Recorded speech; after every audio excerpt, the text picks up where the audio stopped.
This lecture will focus on the voluntary sector and volunteers and their impact on the social welfare system throughout our history and today. We talked about the importance of volunteers already by naming a few of them in the last few chapters, chapters 2, 3, and 4, and we'll continue so in chapter 5. Dorothea Dix, Mary Richmond, Jane Addams were all people who volunteered their time and really became some of the first social workers. And we will continue to talk about those folks as well as other people who have impacted social welfare. We'll talk about faith-based communities and other volunteer organizations throughout our history and currently. You will be asked for this week to complete a forum about your own experiences as a volunteer, and you'll be able to share your feelings about what you got out of being a volunteer.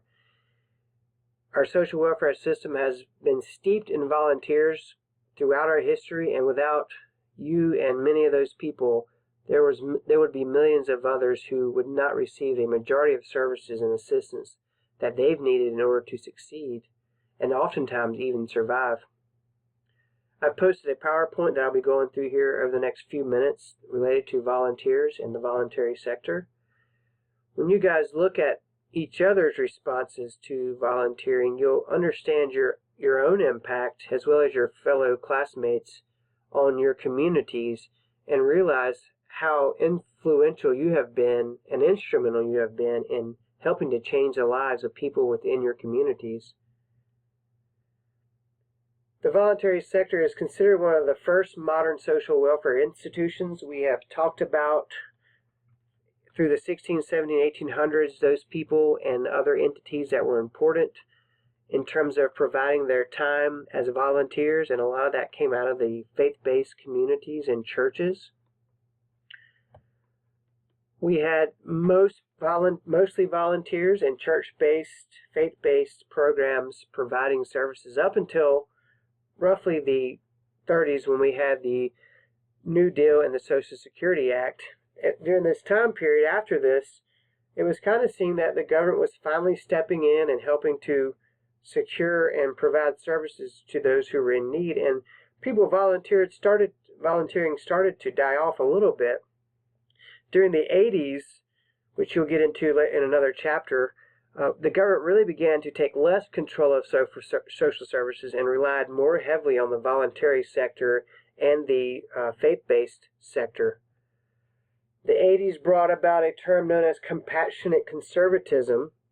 During this time period, many communities that were faith-based and churches were providing a lot of services, and the government really looked at this as an opportunity to pull themselves out of providing services but yet still having some oversight. And they coined the term compassionate conservatism so that they basically could encourage effective provision of social services without providing those services itself. Now, they still did provide services, provided funding for services, but they were really trying to pull themselves out of that. President Bush, during this time period, coined something known as 1,000 points of light, where he envisioned an increase in volunteer organizations stepping in and helping those in need in order to be able to pull out as a government in terms of providing the bulk of those services. We know we have a mixed social welfare economy that involves governmental, private, and voluntary organizations, but the conservative ideology of this time period is similar to that of the time period 16, 1700s we've already talked about, in that the government really didn't want to be the primary provider of social services, and they really pushed for a more voluntary, church-based foundation for providing these services. Here's some information, just some numbers. Some pretty incredible numbers is that in 2009, nearly 63 million people volunteered in the U.S. This saved millions of dollars for the government and for our country. Additionally, millions of dollars was given to people, including a variety of organizations, which is known as philanthropy, when people give money, donate money to help those in need. We certainly would not be where we are today in our social welfare system if it wasn't for philanthropy and volunteers. If you look at this last couple of points, 8.1 billion hours of service worth approximately $162 billion was provided. That's free work, free service that the government or no one else had to provide the funding for. So we know that without the people that we have that have been volunteering, we wouldn't be where we are. And we wouldn't have the social work system that we have today if it wasn't for volunteers. One of the most notable volunteer organizations is the United Way. Everyone's heard of that, but what the United Way essentially does is they raise money throughout the communities and then take that money and distribute it to local nonprofit organizations. In 2007, there were 1,285 local United Ways that reported over $2.4 billion in contributions. Most of the services we have today and programs we have today were stemmed out of volunteer organizations and volunteers providing their time.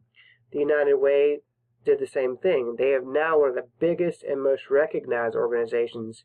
However, in the 90s, things did not go so well for them or for volunteer organizations when William Aramone, who was the CEO at the time, decided that greed would overcome him, and he began embezzling money and fraudulently receiving donations in order for personal gain. He eventually was caught, charged, and imprisoned for fraud, embezzlement, and a number of things related to donations from people. As a result, a number of new donor-friendly policies were put into place, essentially where people who donated their money and time were able to decide where that money went, how it was spent, and were expected to be given a rundown of how that money was spent in order to protect those people who were donating. We know that a lot of the services that were provided in our history were provided by churches. We talked about that already. But I just wanted to make sure that everyone knew that faith-based services continue to provide a lot of our support and assistance to people who are in need, despite the government and their involvement. The ideology of the Republicans in the 70s and 80s was to have more of a faith-based initiative, which is not a bad thing at all. However, it essentially led to needing more people and more money to help provide those services. I want to point out the importance of volunteerism, and you will read about them in the coming chapters as well as the ones we've already read. And it was during these time periods that many new leaders and social workers emerged, many who were also volunteers originally. Due to the increase in volunteers, the government began to understand the important role they played, which influenced them to support and to sometimes provide money to help those volunteers in order for them to help others. I want to thank each and every one of you who have volunteered your time, and I hope that you can continue to do so, and you will see the importance that you have had on those people who were in need.